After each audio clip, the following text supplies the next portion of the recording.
Hey guys, Isaac here again. We're going to be looking at some very informative maps that put some things into perspective. 80% of the American population east of this line. The United States is known for being pretty large, and I don't think a lot of people outside the US realize that the western half is very sparsely populated. But despite that, it also has the most populous state. It has California, and it has some of the largest cities, metro areas, and counties on the west side. But then again, it also makes sense considering that the earliest European settlement started on the Atlantic on the east coast, the 13 colonies, and with westward expansion. The blue banana, Europe's economic engine, densely packed with over 100 million people. It looks like it contains the areas of southern England, which England has, I think, around 60 million people, contains Greater London. We're looking at Belgium and the Netherlands, two pretty densely populated countries in their own right. And then Germany, the western half of Germany, I know that's where a lot of people are concentrated.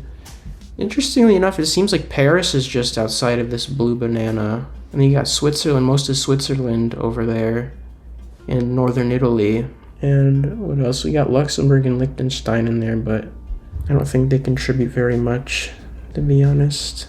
The origin of South American country names, literal meaning. It's interesting to see which ones would be of European origin versus ones that would be indigenous.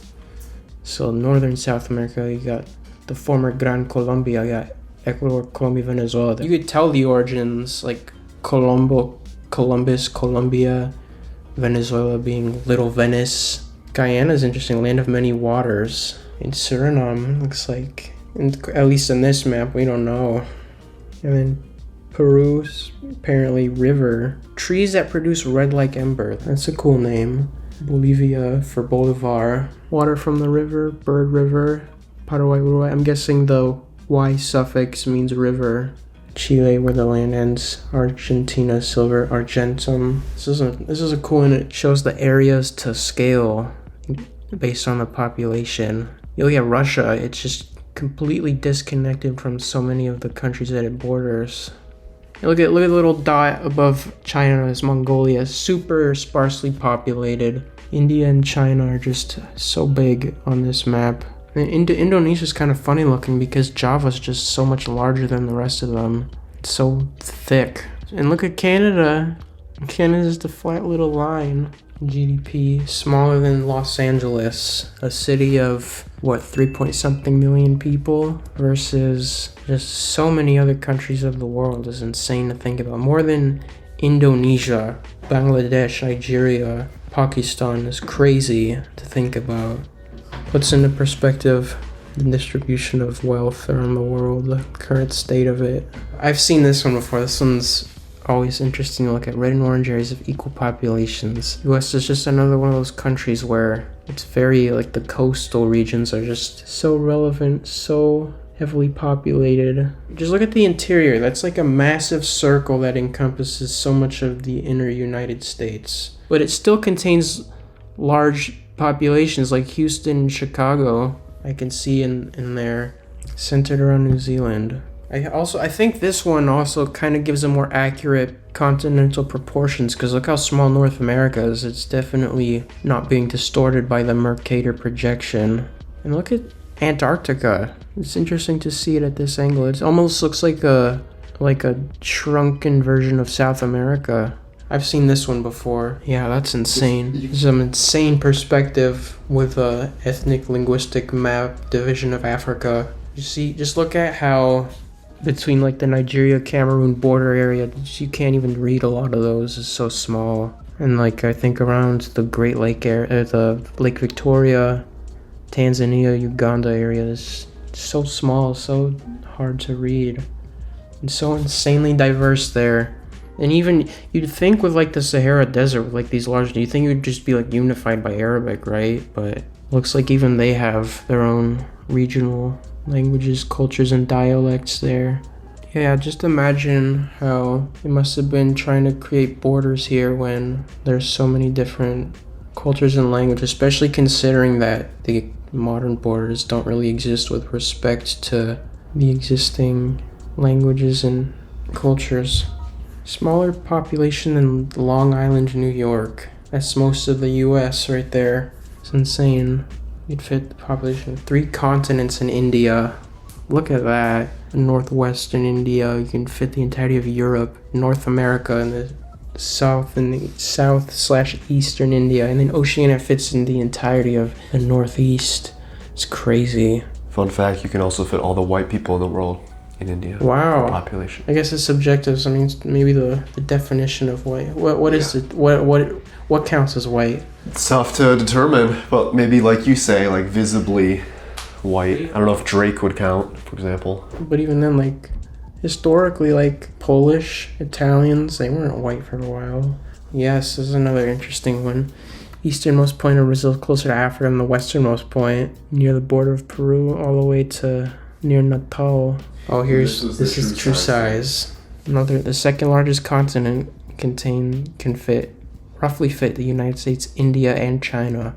And then look at most of North Africa is not even covered. Imagine how many more you could fit in there. And East Africa. Yeah, let's do Vatican over. Where even is it? I can't see it.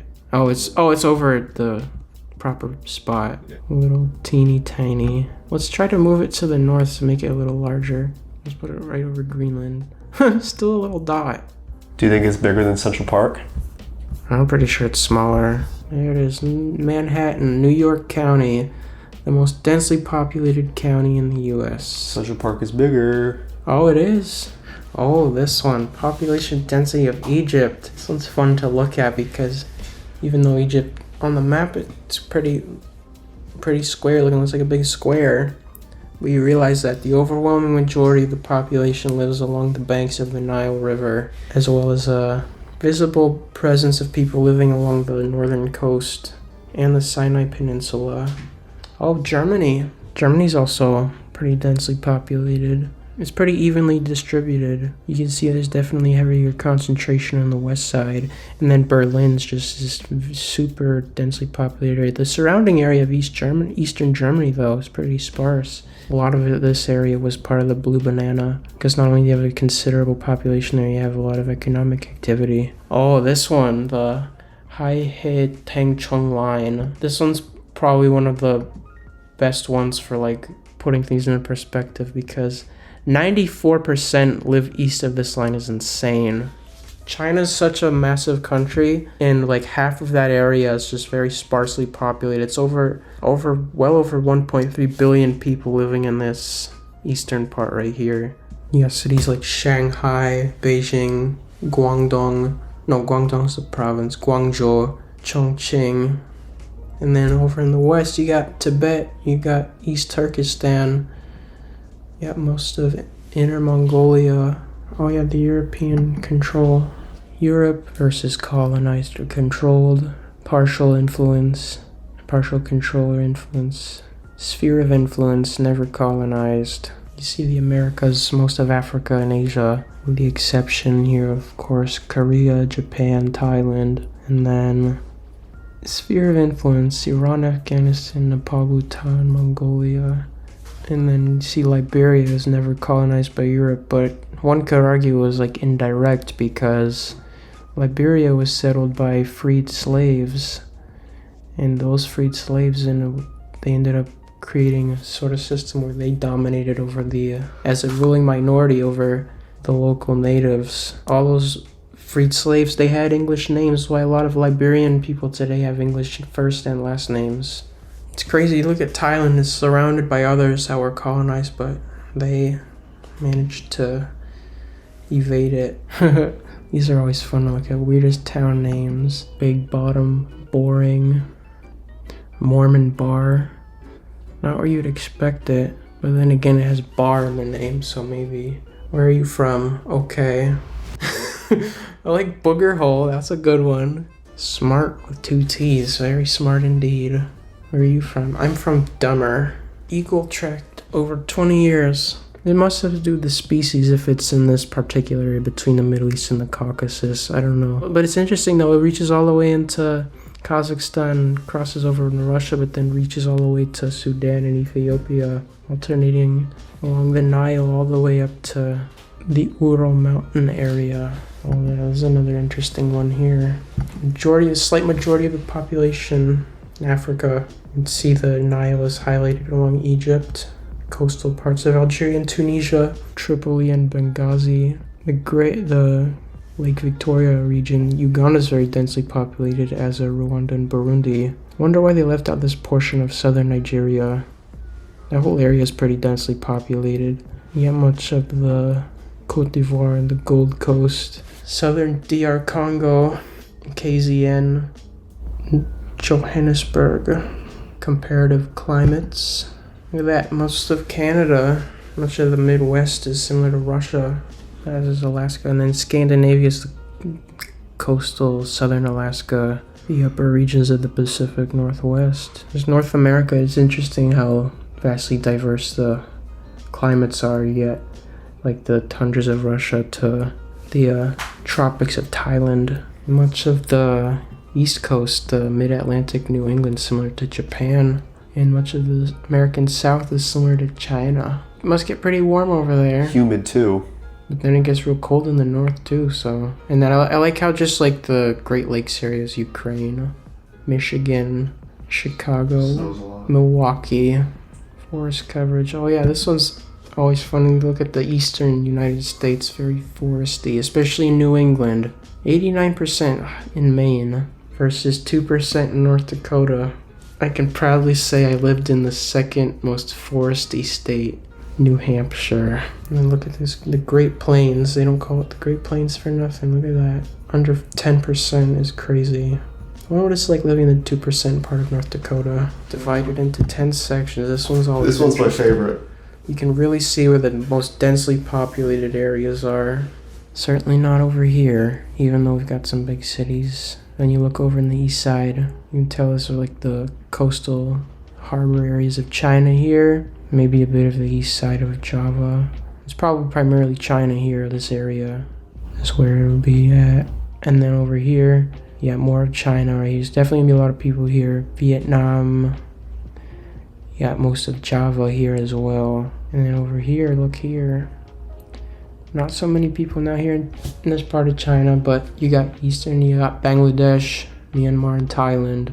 There's Sumatra as well. And then over here, yeah, most of India probably in this area. Sri Lanka, Western Nepal, and then there's probably not a whole lot of people here. And then Pakistan, Western India probably makes up the bulk of the population in this area, as well as Iran. And we've got parts of Eastern Europe. We got Turkey, the Levant, countries along the Nile, Egypt, Ethiopia, East Africa. There's a lot of people along the shores of Lake Victoria, whatnot. Those would be Tanzania, etc. Central Europe, Germany and Italy, Eastern Nigeria, DR Congo, most of South Africa. This probably makes up the bulk of the population here. And then over here, UK, France, Spain, Western Nigeria, Brazil, probably makes up most of the population there. And then over here, it's probably mostly US and Mexico. And I skipped over this one. You have the coastal part of China, Korea, Japan, Philippines. That sort of definitely makes up the bulk there. Oh, this one. What's the name for this? There's a name? Something circle. Valeriepieris circle. Majority of the population lives in this highlighted area. You got pretty much all of China and India. Yeah, almost all of Indonesia. Philippines, Japan, Thailand, Vietnam, Myanmar, Malaysia, part of Pakistan. You got Bangladesh there as well. That's just insane to think about. Looks like that's all of them. Well, I hope you guys found these maps to be as informative as I thought they were. Click here for more.